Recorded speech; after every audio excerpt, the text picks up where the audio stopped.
Ito ang University Belt o mas kilala sa tawag na U-Belt. Yan ang bansag sa magkakatabing eskwelahan at pamantasan na matatagpuan sa lungsod ng Maynila.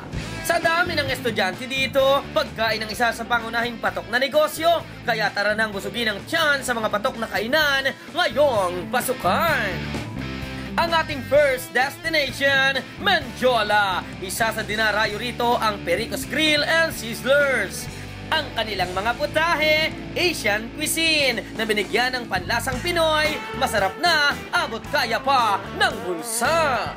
Dito, since freshly cooked din talaga, binabalik-balikan pa rin siya kasi alam nila, freshly cooked, malinis, sobrang mura siya, tapos sa lasa, masarap talaga siya. One reason kaya bumabalik-balik din yung mga students dito is complete meal siya. So it goes with a pre-drink and a soup. Sa halagang 70 to 75 pesos, matitikman mo na ang kanilang bestseller, ang beef, tapa at sisig. Sarap po kasi yung sisig nila dito, sir. Tsaka mura po. Sa presyong 70, mabubusugan na rin.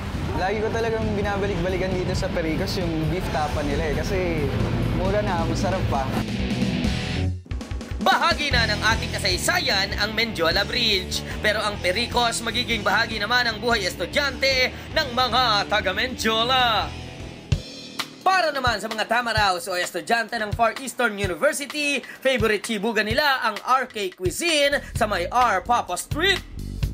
15 years na ang binubusog ni Nanay Ria ang mga estudyante ng FEU. Ang kanyang inihahain, mga all-time favorite nating lutong bahay.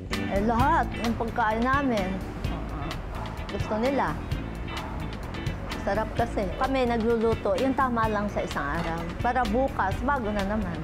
Ang sikreto raw ng kanilang malinamnam na mga lutuin nasa mga sangkap at ricado. Feeling at home ka talaga kapag kumakain ka dito.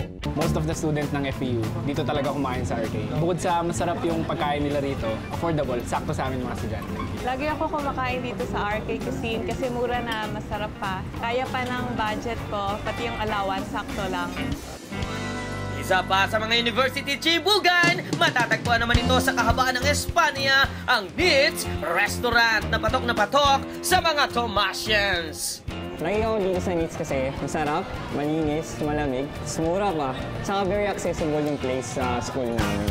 Taong 1998 nang unang ipatikim ng Neats ang kanilang bestseller na rice toppings. At hanggang ngayon, patuloy itong binabalik-balikan ng mga estudyante. Maliban sa rice toppings, patok din sa honor roll ang kanilang pasta merienda espesyal gaya ng Bake Mac, carbonara, spaghetti at lasagna. Sa halagang 50 to 65 pesos, siguradong solve ka na. Yan ang affordable university chibugan na pwede nyong kainan ngayong pasukan. Paalala lamang, kapag sikmura ang kumalam, baka mabukyang isipan. Kaya para check na busog sa kalaman, unahin muna ang tiyan.